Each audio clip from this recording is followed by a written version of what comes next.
තමයි හොඳ මිනිස්සුන්ගේ ගතිය. හැබැයි සමහරුන්ට නම් ඒ ගැන වගේ වගක් ගානක් නැහැ. තමන්ගේ මඩිය තර වෙනවා නම් කාට මොනවා වුණත් කමක් නැහැ කියලා හිතන කට්ටියකුත් අපේ සමාජෙම ඉන්නවා. ඒ වගේ අයට අනුන්ගේ දුක දැනෙන්නෙම නැහැ. මහනුවර සරසවිගම පැත්තේ ගල්වලක් කරගෙන යන කෙනෙක් හින්දා ඒ පැත්තේ මිනිසුන්ට මහ කරදරයකට මුහුණ දෙන්න සිද්ධ වෙලා. අතට කියන්න. මහනුවර සරසවිගම් පැත්තේ ගල්වලක් තියෙනවා. මේ ගල්වල හින්දා සරසවිගම ගෙවල් 20ක විතර මිනිස්සු ඉන්නේ ලොකු බයකින්.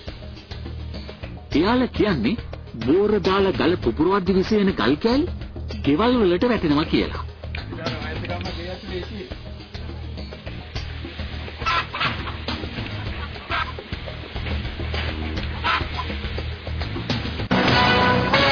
හැමදාම වෙඩි දවසට ළමයෙකුට සෙල්ලම් කරන්නවත් එළිය බහින්න විදියක් නෑ අපිට. ගේ ඇතුළේ තියාගෙන ඉන්නත් බෑ. ගෙවල් වලටත් ගල් වැටෙනවා. කිලෝ එක 500 ඒ වගේ බල ලොකු ගල් එන්නේ. අපි බේට් ටිකක් බොන්නේ දවසකට එක වේලයි. අපි බීපුවා මත් වෙනවා නිදා ගන්න බයයිනේ. ඇඳාවට විතරයි බේට් ටික බොන්නේ. එනේ නාවනා වෙද්දි මේ වගේ ගල් ඇවිල්ලා බේස් මත් වෙන වැටුණා. මගේ ළමයි 99 බේරුනේ. සරසවිගමේ ගල්වලේ ප්‍රශ්නය ගැන හොයන්න අපි එහෙට ගිහිල්ලා ඉන්නවා. ගල්වල කරගෙන යන කෙනෙක් දැක්කා. දැක්ක විතරයි කලබලේ මේ පැත්තට දුවගෙන ආවා. ඔතනින් ගිහලා හැපෙන්න පාරෙන් එන්නකෝ. කොහෙද? අර සර්සයිකේ පාරෙන් ගිහලා හැපෙන්න. ඔබතුමාලා මොකද? මම සෙනෙරම. කියන්න දෙන්න සිල්මයි. කවදාත් අපි මේකේ ගල් කැල්ලක් විසිරෙන අනතුරු ඇරෙන්න වෙන කිසිම දෙයක් නැහැ. අරක පුපුරනවා මේක පුපුරනවා මේ එහෙම බුබුමුඩ කියන්නේ ඉතින් ඔයගොල්ලෝ ඔම කියන්නේ නැහනේ.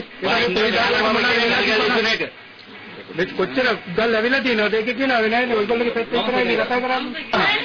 මේ පොඩි සිල්ප වටලක් ගඩබිම්මා කරගෙන මේක මේව කරන්න කියන්න හොයන්න එපා. මොනවද නෑ මොකක්ද ගත්තා තියෙන්නේ බෑ. ඔය කැලේ විසුන එක නෑ. චූටි ගල් නේ විදිහලා තියෙන්නේ. දෙගොල්ලෝ හරියට වාද කරගන්නවා. ඒක බොන්න වනේ. ඒක බොන්න. මාත් මේ විදිහට කරනවා කියලා.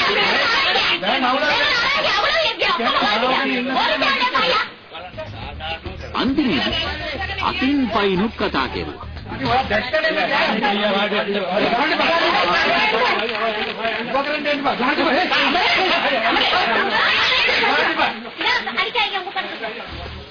මේ රණ්ඩු වලට ලොකුම හේතුව වන ගල්වල ගැන පරිසර බලධාරීන්ගේ අවධානය යොමු වුණොත් නේද හොඳ?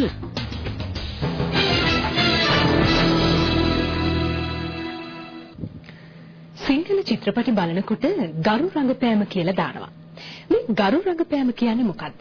ඒක දැනගන්නත් එක්ක දැන් බලමු කියන කතාව. කියන කතා.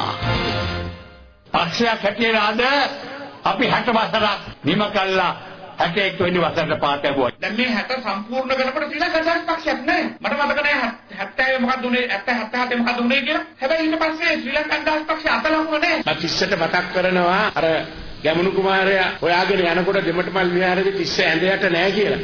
ශ්‍රී ලංකා නිදහස් පක්ෂය නිසා තාමත් තිස්ස ඉන්නේ ඇඳ යට. අපේ පක්ෂයට පුරුදු නෑ විපක්ෂයේ ඉඳලා. අපේ පක්ෂය 65 වසරක් සම්පූර්ණ කරා. මම කියන්න කැමති තව අවුරුදු 65ක් අපේ පාක්ෂිකයන්ට බලාගෙන ඉන්න බෑ ආණ්ඩුවක් ගන්න. 60 වෙනි සංවත්සරේ අපි සමරනකොට දැන් තමුන්නාසලා දන්නවනේ ඒ දවස්වල මේ පොතු පිටිය ගත්තම ටිකක් පොළට බරයිනේ. ගන්ධ පෙට්ටිය දිහා මම බලනකොට ගිහලා මම දන්නවා 100ට කීයද 78ක් බල කොටුවක්. ඒ පූජාරාමේ හාමුදුරුවන්ව ගම්මුකෝ. මොන හාමුදුරුවෝ කියන්නේ මහා පරිමාණයේ හේමදාස මහත්තයාට ටෙලිෆෝන් කෝල් එක ගන්න පුළුවන් හාමුදුරුවෝ. අද අපේ හාමුදුරුවෝ අපිත් එක්ක අත්වල බැඳගෙන තියෙනවා. ඒවා මහා ජයග්‍රහණ. ගරු මන්ත්‍රී කියලා දානවා. ගරු කියන එක තේරුම ගරු කියලා කියන්නේ පුද්ගලිකව කිසිවක් නොලබා කරන සේවය. ගරු සේවය. ගරු රංගපෑම. ටිකක් ලොකු නළුවෙක් පොඩි කෑල්ලක් කරනවා සල්ලි ගන්න නැතුව එයා කොහමද? ගරු රංගපෑම. ඒ කියන්නේ මුදල් අය කරන රංගපෑම ගරු රංගපෑමක් වෙනවා. දැන් මේගොල්ලන්ගේ සේවය ගරුද? JVP එකට කියන්න තියෙන්නේ වැඩිම කරුණක් නෙවෙයි. වනචාර යුගයෙන් ගල් යුගයට පව් කරලා ඇවිල්ලා තියෙන කාලවකවානුවක්. පැරණි ශිල්ප දක්වන්න එන්න එපා. මේ ඉදිරි කාල තුලවත් ලනු දීමෙන් තොරව රට වෙනුවෙන් හිතලා තීන්දුවක් ගන්න. අපෙන් වඳ වෙන්නේ නැතුව උඹලා විසින් උඹලා වඳ කර ගනින්න. දැන් දකිමු දැන්. රටම කෙටියෙන්. ප්‍රමිති සහතිකයේ නොලැබීම නිසා කොළඹ වරාය පරිශ්‍රයේ ගොඩගසා තිබූ පාකිස්තානයේ ලකී සමාගමෙන් ගෙන්වන ලද සිමෙන්ති තොගේ සඳහා තත්ත්ව සහතික